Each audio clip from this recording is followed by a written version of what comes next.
কোরআনে কারীমের মধ্যে আল্লাহ পাক এই পৃথিবীর বুকে যারা আরামের টাটকা সুখগুলি আরামগুলি যারা বর্জন করে আল্লাহ রাব্বুল আলামিনকে বিশ্বাস করে যারা জীবন পরিচালনা করেছে, আল্লাহ পাক তাদের জন্য জান্নাত রেখেছেন এবং তাদের জন্য বলছেন সাবিকু ইলা মাগফিরাতিম মির রাব্বিকুম ওয়া জান্নাতিন আরদুহা কাআরদিস সামাই ওয়াল আরদ উইদ্দাত লিল্লাযীনা আমানু বিল্লাহি ওয়া রাসূলিহি। আল্লাহ পাক বলেন প্রতিযোগিতা করো আল্লাহর মাগফিরাত কামনার জন্য আর জান্নাতে যাওয়ার জন্য প্রতিযোগিতা করো, আল্লাহর রহমত পাওয়ার জন্য সৎ কাজের প্রতিযোগিতা করো, তাহলে আল্লাহ রাব্বুল আলামিন তোমাদেরকে ক্ষমা করবেন আর তোমাদের জন্য এমন জান্নাত দিবেন যেই জান্নাত আকাশের বিশালতার জমিনের বিশালতার মতো। এই বিরাট জান্নাত তোমাদেরকে দিবেন। এই জান্নাত চিরস্থায়ী সুখ এবং শান্তি জায়গা হবে। মাসালুল জান্নাতিল্লাতী উইদাল মুত্তাকুন ফিহা আনহারুম মিন মাইন গায়রি আসিনিন ওয়া আনহারুম মিন লাবানিন লাম ইয়াতাগায়্যার তা'আমুহু। আল্লাহ পাক বলছেন জান্নাত আল্লাহ পাক ওয়াদা করেছেন মুত্তাকীদের জন্য। আল্লাহ পাক জান্নাত দিবেন যে জান্নাতের ভেতরে রয়েছে মধুর প্রস্রবণ, রয়েছে দুধের প্রস্রবণ, রয়েছে সেখানে স্বচ্ছ পানীয় পানির প্রস্রবণ রয়েছে। এই সুন্দর জান্নাত ঝর্ণা ধারা আল্লাহ পাক সৃষ্টি করেছেন, বাগ বাগিচা দিয়ে ভরে রেখেছেন জান্নাত। সেই জান্নাতে জান্নাত হবে এয়ার কন্ডিশন, রৌদ্রের তাপ হবে না সেখানে, রৌদ্রের খরতাপ হবে না সেখানে, ঠান্ডার প্রচন্ডতা থাকবে না। কিরকম হবে জায়গাটা?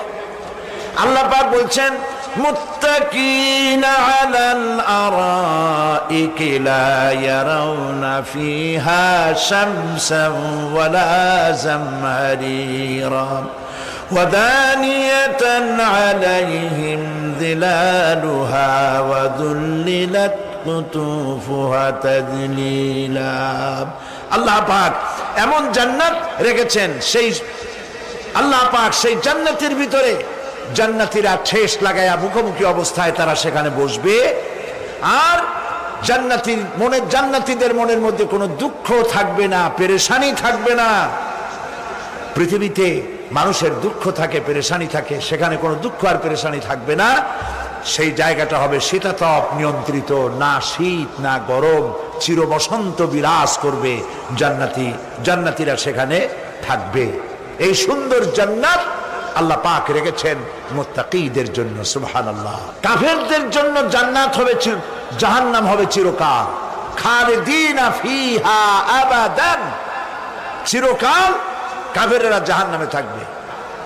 সর্বশেষ যে ব্যক্তি জাহান্নাম থেকে মুক্তি লাভ করবে তাকে আল্লাহ পাক বলবেন, ফেরেশতাদেরকে বলবেন, ও আমার ফেরেশতারা আমার এই বান্দাকে জান্নাত এবং জাহান্নামের মাঝখানে রেখে দাও। জান্নাত এবং জাহান্নামের মাঝখানে লোকটি যখন থাকার জায়গা পাবে সে জান্নাতের দিকে তাকায়া দেখবে আর কাঁদতে থাকবে। আল্লাহ পাক জিজ্ঞেস করবেন, বান্দারে যুগের পর যুগ ধরে জাহান্নামে কেঁদেছো, আমি রব্বুল আলামিন জাহান্নাম মাফ করে দিয়া জান্নাত জাহান্নামের মাঝখানে রেখে দিয়েছি, আযাব থেকে তো বেঁচে গেছো, এখন কান্দো কেন? লোকটি বলবে, রব্বুল আলামিন কান্দি এই কারণে, জাহান্নাম থেকে মাফ করেছো, তোমার শুকরিয়া আদায় করি। জান্নাত তো আমার কপালে নাই, কিসমতে নাই, কিন্তু জান্নাত আমি এখান থেকে দেখতে পাচ্ছি, জান্নাতের সুঘ্রাণ আমার নাকে আসতেছে, কপালে নাই যাওয়ার। আমি কাঁদি এই জন্য, তুমি যদি মেহেরবানি করে আমাকে জান্নাতের দরজার কাছে একটু দাঁড় করায় দিতা, প্রাণ ভরে তোমার জান্নাতের দৃশ্যটা একটু দেখতাম। আল্লাহ পাক তার আরজি পূরণ করবেন, বলবেন যাও, ফেরেশতাদের বলবেন এর জান্নাতের দরজার কাছে দাঁড় করায় দাও। জান্নাতের দরজার কাছে দাঁড়িয়ে লোকটি আবার কান্না শুরু করবেন। আল্লাহ পাক প্রশ্ন করবেন, এবার কান্দো কেন? লোকটি বলবে রব্বুল আলামিন কান্দি এই কারণে জান্নাতের এই দরজায় দাঁড়ায়া, জান্নাতের অফুরন্ত নেয়ামত কিছুই ভালো করে দেখা যায় না, শুধু অল্প জায়গা দেখি। যদি তুমি আমারে দয়া করে জান্নাতের মাঝখানে দাঁড় করায় দিতা, চতুর্দিকে তাকায়া তাকায়া দেখা কলিজারে ঠান্ডা বানাইতাম। তবে আমি ওয়াদা করি জান্নাতের কোনো নাজ নেয়ামত, কোনো ফল আমি খাবো না, ধরবো না, সইব না।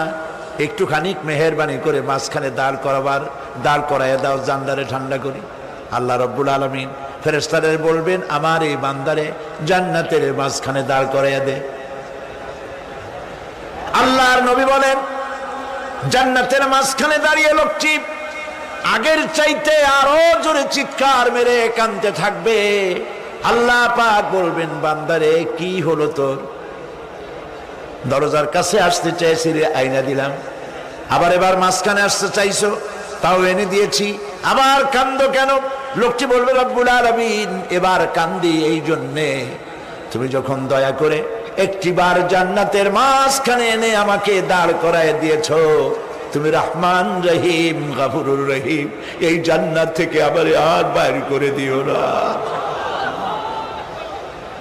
আল্লাহ রাব্বুল আলামিন বলবেন ও আমার বান্দারে, আমার এই জান্নাত তোর খুব পছন্দ হয়েছে নাকি?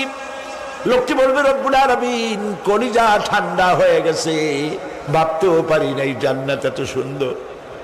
আল্লাহ পাক বলবেন বান্দারে এরকম একটি নয়, দুইটা নয়, তোর জন্য আমি 10টা জান্নাত এরকম রিজার্ভ করে রাখছি। সুবহানাল্লাহ।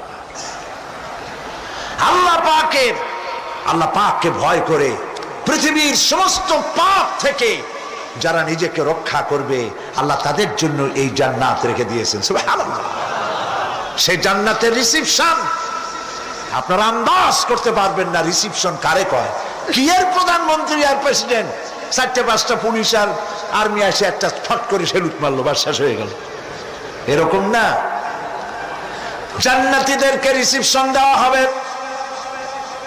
জান্নাতীরা যখন আল্লাহর হুকুমে জান্নাতের দিকে যেতে লাগবে, আর যখন জান্নাতের কাছে চলে যাবে আল্লাহ রাব্বুল আলামিন শোনায় দিচ্ছেন হাত্তা ইযা জাউহা ফুতিহাত আবওয়াবুহা ওয়া ক্বালা লাহুম খাজানাতুহা সালামুন আলাইকুম তিবতুম ফাদখুলুহা খালিদিন।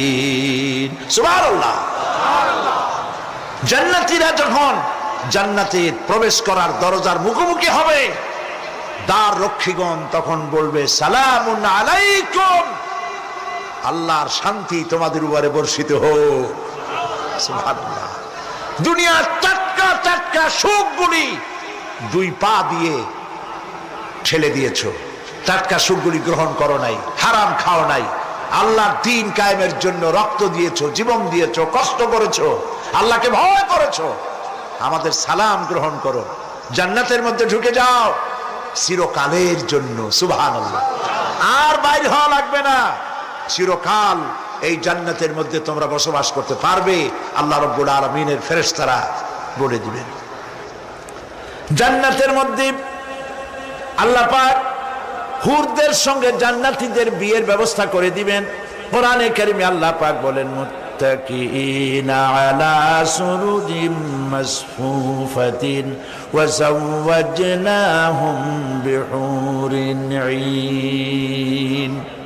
সামনাসামনি ভাবে সাজানো সারি সারি আসন সমূহের উপর তারা ঠেস লাগায় বসে থাকবে, আর আল্লাহ রাব্বুল আলামিন হুরদের সাথে জান্নাতীদের বিয়ের ব্যবস্থা করে দিবেন। যেসব হুরের সঙ্গে বিয়ে হবে তাদের আল্লাহ পাক বিবরণ দিচ্ছেন কি রকম হবে তারা। লাম ইয়াতমিসহুন্না ইনসুন ওয়ালা জান, এর পূর্বে জিন এবং ইনসান এদেরকে কেউ স্পর্শ করে নাই। কি রকম তারা? কান্নাহুন্নাল ইয়াকুতু ওয়াল মারজান, যেমন ঝিনুকের ভিতরে মণিমুক্তা থাকে এইভাবে আল্লাহ পাক তাদেরকে পবিত্র করে রেখে দিয়েছেন। আমার প্রিয় ভাইরা, আল্লাহ রাব্বুল আলামিন কোরআনে কারীমের ভিতরে বলেছেন, ফাবিআইয়ি আলা'i রাব্বিকুমা তুকাযযিবান। জান্নাত দান করে আল্লাহ পাক এবার জান্নাতীদেরকে সম্বোধন করে বলবেন, ইয়া ইবাদি লা খাউফুন আলাইকুমুল ইয়াওমা ওয়ালা আনতুম তাহজানুন। হে আমার বান্দারা, লা খাউফুন আলাইকুমুল ইয়াওম, আজ আর কোনো ভয় নাই। সুবহানাল্লাহ, সুবহানাল্লাহ। আজ আর কোনো ভয় নাই, কোনো চিন্তাও নাই, আরামে এই জান্নাতের মধ্যে বসবাস করো। এরপরে আল্লাহ পাক জিজ্ঞেস করবেন, ও আমার জান্নাতীরা, আমি যেসব ওয়াদা করছিলাম আমার ওয়াদা মোতাবেক সমস্ত নিয়ামত পেয়েছো? তারা বলবে, হ্যাঁ পেয়েছি, সব নিয়ামত আপনার ওয়াদা মোতাবেক সব পেয়েছি। আল্লাহ রাব্বুল আলামিন বলবেন, সব পাও নাই, ওয়ালাদাইনা মাজিদ, আমার কাছে আরো বেশি আছে। সুবহানাল্লাহ, আমার কাছে আরো বেশি আছে। জান্নাতীরা বুঝবে না সে আরো বেশিটা কি, এর থেকে আর বেশি কি। প্রিয় ভাই সব, নবী করিম সাল্লাল্লাহু আলাইহি সাল্লাম বলেছেন, জান্নাতের সুখ আর শান্তি কোন চোখ নাই যা দেখেছে, যা কোন অন্তঃকরণ নাই যা কল্পনা করতে পেরেছে। এই জান্নাত মুত্তাকিদের জন্য আল্লাহ রাখছেন। সুবহানাল্লাহ। জান্নাতীরা ভাবতেও পারবে না সেই নিয়ামতগুলি কি। প্রিয় ভাই সব, সেই মুহূর্তে আল্লাহর নবী মুহাম্মদুর রাসূলুল্লাহ সাল্লাল্লাহু আলাইহি ওয়াসাল্লাম বলবেন, রব্বুল আলামিন, আমার উম্মতেরা জান্নাতীরা বুঝতে পারে নাই আপনার কাছে কি নিয়ামত আরো বেশি আছে। আমার এই উম্মতেরা জান্নাতীরা আপনার ওয়াদা মোতাবেক সব পেয়েছে, কিন্তু একটি জিনিস এখনো তাদের কিসমতে হয় নাই। সেই জিনিসটা হলো, যারা তার রবকে না দেখে শুধু কোরআন আর হাদিসের কথা শুনে আরবের ঘুম হারাম করে তাহাজ্জুদের নামাজ আদায় করেছিল, চোখের পানি ফেলেছিল, যারা জান্নাত দেখে নাই, জাহান্নাম দেখে নাই, আপনাকে ভয় করে যারা জীবন পরিচালনা করেছিল, যারা আপনাকে দেখে নাই, না দেখে শুধু কোরআন হাদিস বিশ্বাস করে যারা অকাতরে নিজেদের জীবন বিলায় দিয়েছিল, এই জান্নাতীরা এখন পর্যন্ত তার রবকে দেখতে পারে নাই। আল্লাহ রাব্বুল আলামিন তার সামনে থেকে ৭০,০০০ পর্দা সরে যাবে। আল্লাহ পাক বান্দাদের আরজি পুরা করার জন্য জান্নাতীদের সামনে তিনি জালোয়া ফরোজ হবে। কোরআন শরীফের ভিতরে আল্লাহ পাক বলেন, জান্নাতীরা তারা আল্লাহর দিকে, জান্নাতীরা তার রবের দিকে তাকিয়ে থাকবে, আর রব তার বান্দাদের দিকে তাকায়া থাকবে। প্রাণ ভরে জান্নাতীরা রবকে দেখবে। সুবহানাল্লাহ, আল্লাহ পাককে দেখবে। প্রাণ খুলে আজ দোয়া করি, রব্বুল আলামিন, জান্নাতের যেই পরিবেশে, যেই জায়গায় তুমি দয়া করে তোমার গোলামদেরকে তুমি নিজেই দর্শন দিবে, দেখা দিবে। মনিব গো, ও আমাদের রব, আজ এই বিশাল জনসমুদ্র নিয়ে তোমার দরবারে আবেগ ভরা কণ্ঠে বলি, যেই অনুষ্ঠানটি তুমি এমন মুবারক অনুষ্ঠান করবে যেখানে তুমি জান্নাতীদেরকে দেখা দিবে, ওই জান্নাতের কোনো একটি, ওই অনুষ্ঠানের কোনো একটি কোনায় কানায় আমাদেরকেও দাঁড় করাইয়া দেখার তো।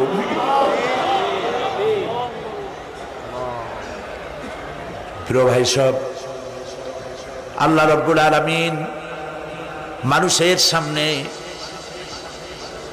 এত সব নিয়ামত রেখেছেন, এই জান্নাত দান করবেন। এরপরে আল্লাহ রাব্বুল আলামিন কোরআনে কারীমের মধ্যে বলেছেন, রব্বিস সামাওয়াতি ওয়াল আরদি ওয়া মা বাইনাহুমার রাহমানি লা ইয়ামলিকুনা মিনহু খিতাবা। এসব পুরস্কার রয়েছে তোমাদের সেই রবের পক্ষ থেকে, যিনি আকাশ আর জমিনের মালিক। সুবহানাল্লাহ বলবেন না? যার সামনে কথা বলার ক্ষমতা কারো হবে না। এটি একটি মারাত্মক কথা।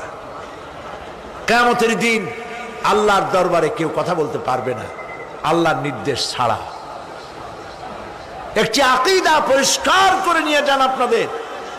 সে আকীদাটা এভাবে পরিষ্কার করুন, কোন পীর সাহেব, কোন খাজা বাবা, কোন মাওলানা, কোন মুহাদ্দিস, কোন বুজুর্গ আপনাকে সুপারিশ করতে পারবে না যদি না আল্লাহ পাক তাকে কথা বলার তৌফিক না দেন। মনে থাকবে এটা। আয়াতুল কুরসির ভিতরে আমরা পড়ি, মান যাল্লাযী ইয়াশফাউ ইনদাহু ইল্লা বিইজনিহি। আল্লাহ পাক বলেছেন কিয়ামতের দিন আল্লাহর দরবারে কার সাহস আছে কথা বলতে পারে? মান যাল্লাযী ইয়াশফাউ ইনদাহু ইল্লা বিইজনিহি। আল্লাহর ওয়ার্ডার ছাড়া, হুকুম ছাড়া আল্লাহর সামনে কথা বলার সেদিন কেউ থাকবে না। সুবহানাল্লাহ। কেউ কথা বলতে পারবে না। সুপারিশ করতে হবে আল্লাহ যারে বলেন তুমি করো, অমুকের জন্য করো, সেই ব্যক্তি শুধু তার জন্যই করতে পারবে, আর কেউ কথা বলতে পারবে না। সেই কঠিন হাসরের ময়দান, যেদিন শুধুমাত্র আল্লাহ পাক কথা বলবেন, আর যারে বলতে বলবেন সেই কেবলমাত্র বলতে পারবে। সুপারিশ এটি আল্লাহ পাক কিয়ামতে পারমিশন দিলে বলা যাবে। হযরত ইব্রাহিম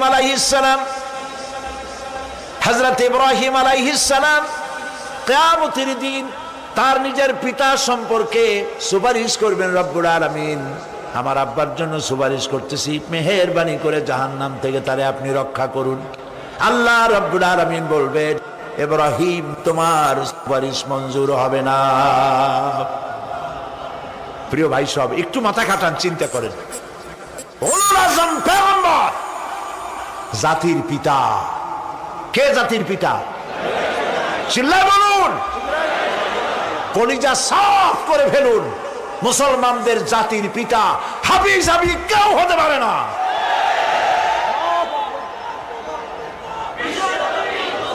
মিল্লাতা আবিকুম ইব্রাহিম।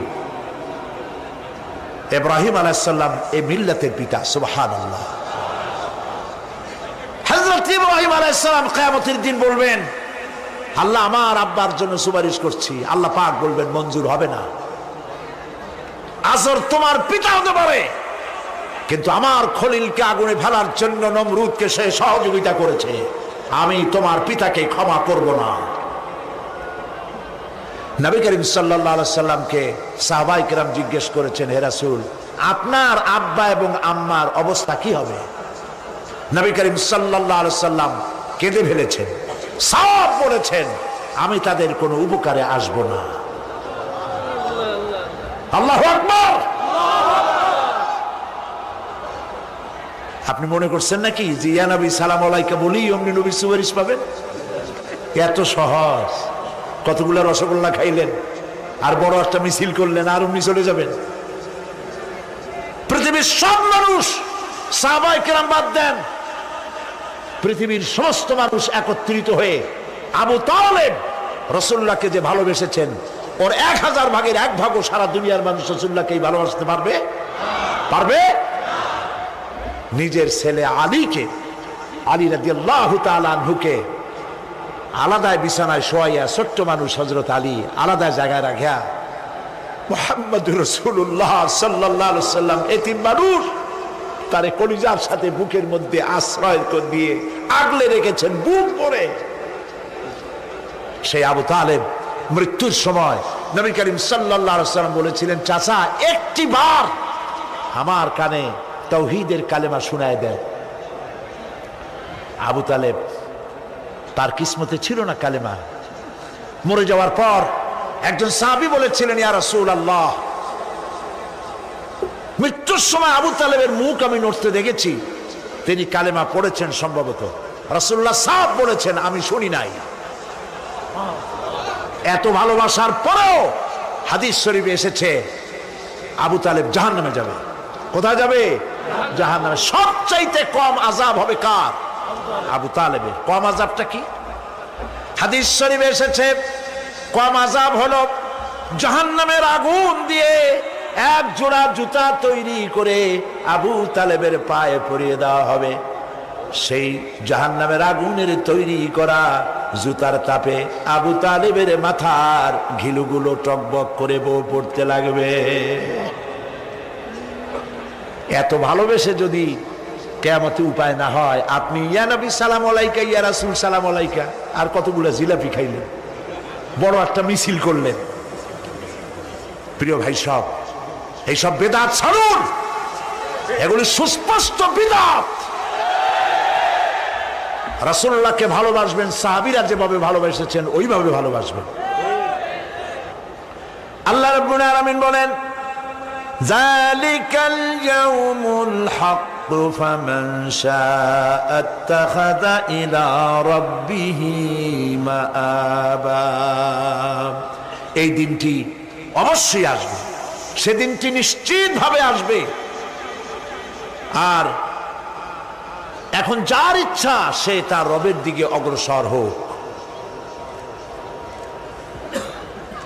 ইন্না আনজারনাকুম আযাবান করিবান ইয়াওমা ইয়ানজুরুল মার'উ মা কদ্দামাত ইয়াদাহু ওয়া ইয়াকুলুল কাফিরু ইয়া লাইতানি কুনতু তুরাবা।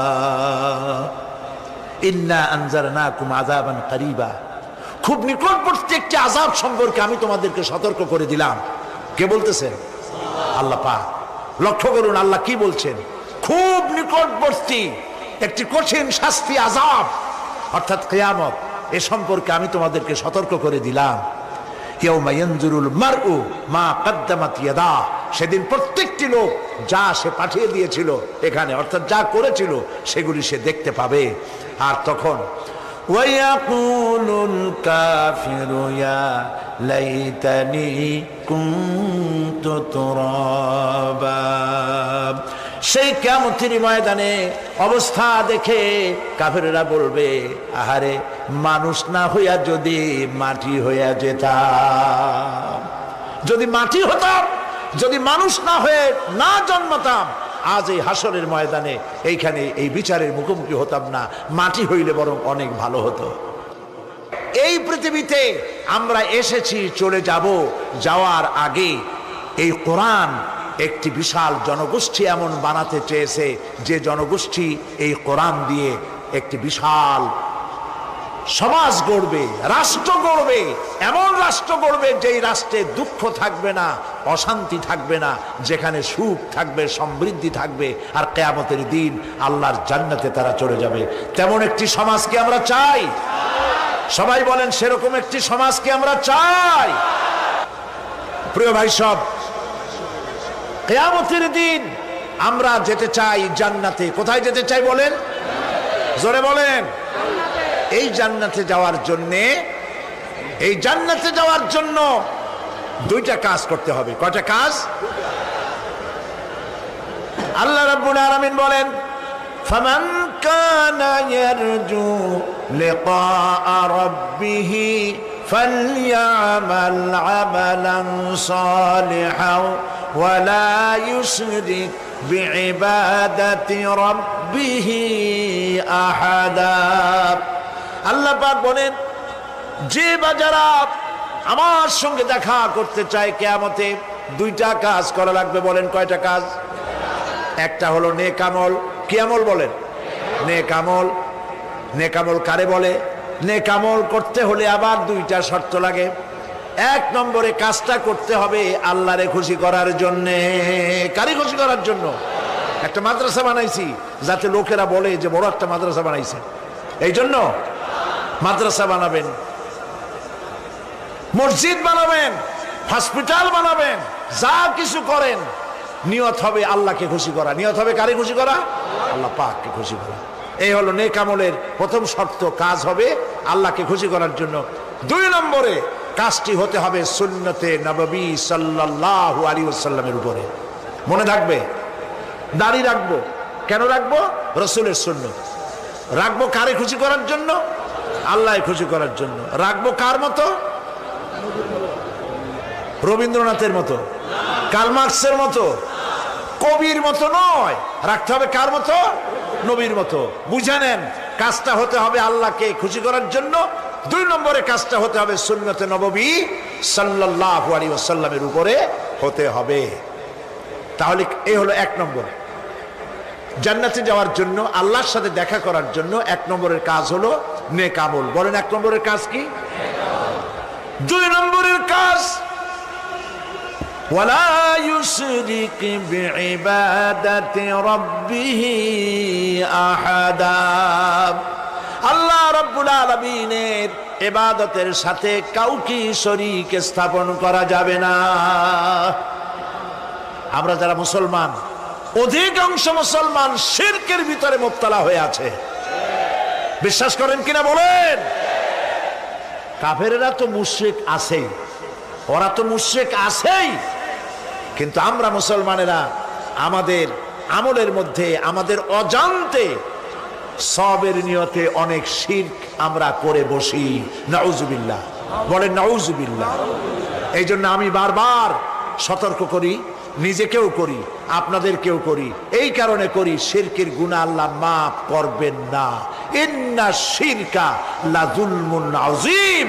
শিরক মস্ত বড় অপরাধ, জুলম, আল্লাহ মাফ করবেন না। আল্লাহর কাছে কান্দে কান্দে মাফ চাওয়া লাগবে যে আল্লাহ শিরক থেকে আমাকে রক্ষা করো, বাঁচাও। অনেক গোপন শিরক আছে। মাজারে যান, পীর সাহেবের কাছে যান, মনে যদি নিয়ত থাকে উনি ফু দিলে আমি ভালো হবই, উনি তাবিজ দিলে আমার বাচ্চা হবেই, উনি আমারে দয়া করলেই আমার ব্যবসায় উন্নতি হবেই, এইটার নাম শিরক। এটার নাম কি? ওয়াইজা সাআলতা ফাসআলিল্লাহ ওয়াইজা ইসতাআনতা ফাসতাইন বিল্লাহ। যা বলার আল্লাহরে বলো, আর যা চাওয়ার কার কাছে চাও? চিল্লায় বলেন। কলিজাটাকে পরিষ্কার করে যান আজকের মাহফিলে। এই কলিজায় কারো প্রতি কোনো ভয় রাখবো না আল্লাহ ছাড়া। ভয় করবো কারে বলেন? মহব্বত আল্লাহ ছাড়া, এত বেশি মহব্বত আর কাউকে করব না। আল্লাহ তাআলা আমাদের কলিজায় তোমার ভয় এবং মহব্বত দিয়ে ভরে দাও। রাসূলের মহব্বত দিয়ে আমাদের দিলকে ভরে দাও। বিশ্বাস করুন ভাই সাহেব, কোরআন শরীফ আমার সামনে, বিশ্বাস করুন। দেশি পীর, বিদেশি পীর, খাজা বাবা দেশি এবং বিদেশি, কেউ আপনার ভাগ্য বদলাই দিতে পারবে না। এই পিছনে দৌড়ায় দৌড়ায় কোনো লাভ নয়। এতক্ষণ মসজিদের ভেতরে বসে আল্লাহর কাছে কাঁদেন। ওয়াকালা রাব্বুকুম উদউনি আস্তাজিব লাকুম। তোমার রব বলেছে আমারে ডাকো, আমি ডাকের সাড়া দিয়ে দেব। সুবহানাল্লাহ। আর আল্লাহ বলেছেন আমার ইবাদতের সাথে কাউকে শরীক করবে না। খবরদার। আলাইসাল্লাহু বিকাফিন আবদা। আল্লাহ প্রশ্ন করছেন, আলাইসাল্লাহু বিকাফিন আবদা, আমি কি আমার বান্দার জন্য যথেষ্ট নই? চিল্লায় বলুন অবশ্যই যথেষ্ট। আবার বলেন অবশ্যই যথেষ্ট।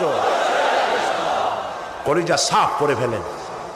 সম্রাট শাহজাহান, দিল্লির সম্রাট,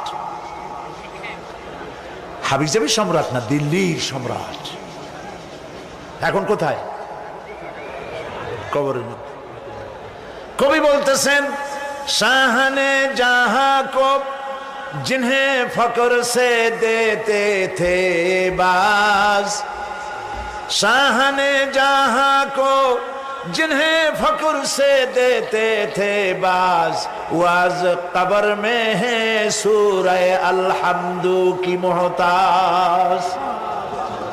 সারা ভারতবর্ষ যারা ট্যাক্স দিয়ে নিজেকে সৌভাগ্যবান বলে মনে করত, সে আজ কবরের মধ্যে ভিক্ষুকের মতো সূরা আলহামদুর মতো একটি সূরার মুহতাজ হয়ে ভিক্ষুকের মতো শুয়ে আছে। সম্রাট শাহজাহান মসজিদে বসে আছে, এক ফকির ঘুরতেছে। লোকেরা কয় ছোটবেলা থেকেই তোমারে খয়রাত করতে দেখলাম, ভিক্ষা কি জীবনেও যাবে না তোমার?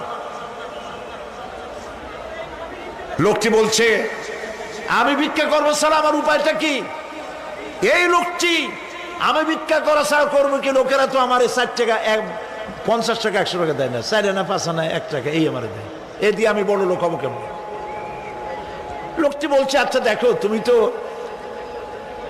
জায়গা মতো যাইতে পারো নাই, বাদশার কাছে যাও, এমন দেওয়া দেবে জীবনে আর খয়রাত করা লাগবে না। তো বাদশার কাছে কি খয়রাতি যাইতে পারে কোনোদিন? কয় হ্যাঁ এখন পারবা। কেমনে? কয় সম্রাট শাহজাহান এখন একা একা মসজিদে আছেন।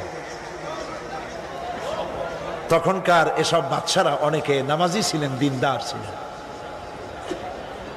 ফকির দরজার কাছে দাঁড়াইয়া দেখতে পাচ্ছে কেউ নাই, দেহরক্ষীরা দূরে দূরে দাঁড়ানো।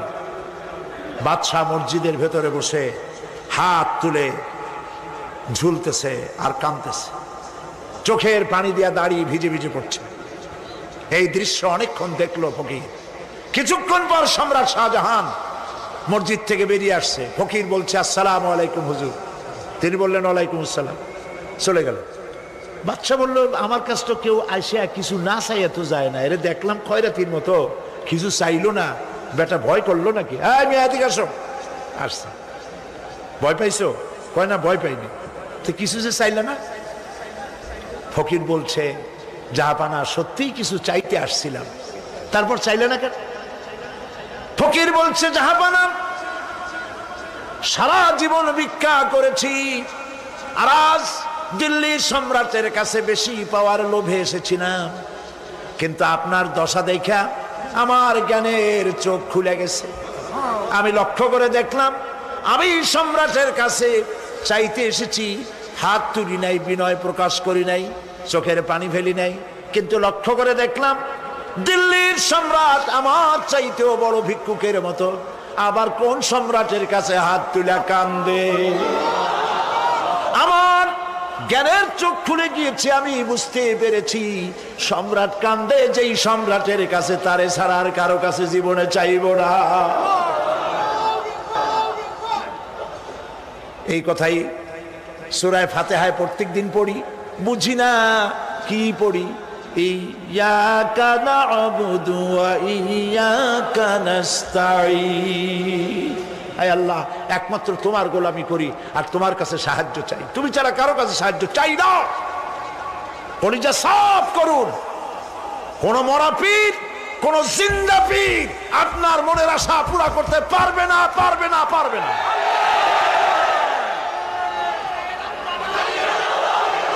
আর আজ থেকে কোন মাজারে টাকা দিবেন না, পয়সা দিবেন না, আগরবাতি দিবেন না, মোমবাতি দিবেন না, গোলাপ পানি দিবেন না। কারা কারা দিবেন না হাত উঁচু করে দেখা। সুবহানাল্লাহ, আলহামদুলিল্লাহ, লা ইলাহা ইল্লাল্লাহ। সুবহানাল্লাহ, আলহামদুলিল্লাহ, লা ইলাহা ইল্লাল্লাহ। সুবহানাল্লাহ,